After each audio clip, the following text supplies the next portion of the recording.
რომ ის პრაქტიკა, რომელსაც ახლა იყენებს შინაგან საქმეთა სამინისტრო, აქამდე არასოდეს უნახავთ. ადვოკატები ამბობენ, რომ ადმინისტრაციული წესით დაკავებულ პირებს ერღვევათ კონსტიტუციით გარანტირებული უფლებების გამოყენება. მაგალითად, ლაშა ცუცქირიძე ერთ-ერთი ადვოკატია, რომელსაც ამ სფეროში მუშაობის ძალიან დიდი პრაქტიკა აქვს, ის წლებია, რაც იურისტია და პირდაპირ ამბობს, რომ მსგავსი არაფერი უნახავს, რაც ნახა ბოლო რამდენიმე თვის განმავლობაში. საუბარია ადმინისტრაციული წესით დაკავებული პირების საქმეებზე. იურისტი პირდაპირ ამბობს, რომ დაკავებულ პირებს შინაგან საქმეთა სამინისტროს თანამშრომლები არ აძლევენ შესაძლებლობას, რომ ისარგებლონ ზარის საშუალებით, არ არეკინებენ ადვოკატებთან და ასევე ხშირია შემთხვევები, როდესაც საპატრულო პოლიცია მათ ართმევს პირად მობილურ ტელეფონს. ასევე იზღუდება ადვოკატის უფლებებიც, მაგალითად ლაშა ცუცქირიძე ამბობს, რომ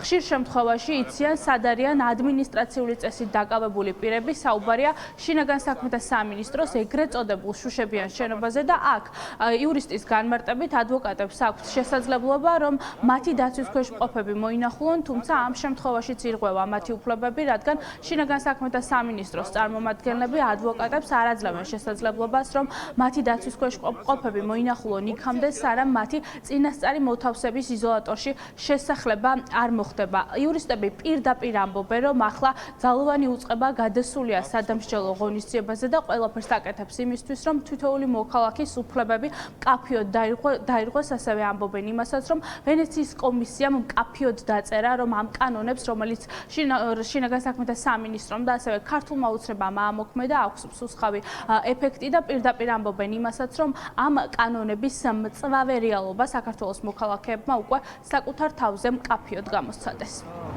მე არ მახსენდება შემთხვევა, როცა პირს ვიცავდი ადმინისტრაციული წესით და დასაცავ პირს ეთქვას ჩემთვის, რომ მათ მისცეს ადვოკატთან დარეკვის უფლება. ფაქტობრივად არც ერთ ის არ აქვს ფუნდამენტური უფლება, რომ დაურეკოს ადვოკატს, უზრუნველყოფილი იყოს კონსულტაციით და კონსტიტუციით გარანტირებული უფლება, დაცვის უფლება ირღვევა ორმხრივად.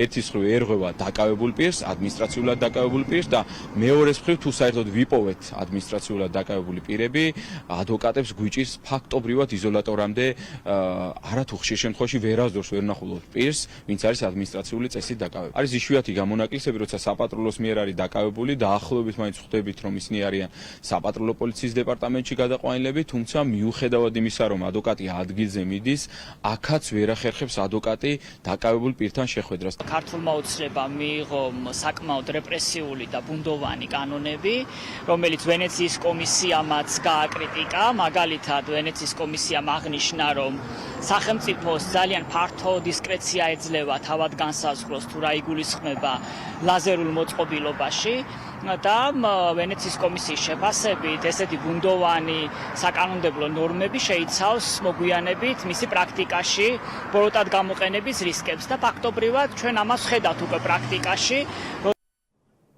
იურისტები საუბრობენ გასული ღამის მოვლენებთან დაკავშირებითაც იმ დროს, როდესაც ძლიერი საქართველოს ერთ-ერთი ლიდერი ირაკლი კუპრაძე და მასთან ერთად მყოფი პირები შინაგან საქმეთა სამინისტროს წარმომადგენლებმა გადაიყვანეს განყოფილებაში 2 საათის განმავლობაში. მათ არ ეძლეოდათ შესაძლებლობა, რომ ადვოკატებს დაკავშირებოდნენ და როგორც ცნობილი ხდება, ჩამორთმეული ჰქონდათ პირადი მობილური ტელეფონებიც. იურისტები ამბობენ, რომ ეს არის ძალიან მძიმე დარღვევა, როდესაც დაკავებულ პირებს არ აძლევენ შესაძლებლობას დარეკონ ადვოკატთან და მეტიც ჩამოართვან მათი პირადი მობილური ტელეფონები.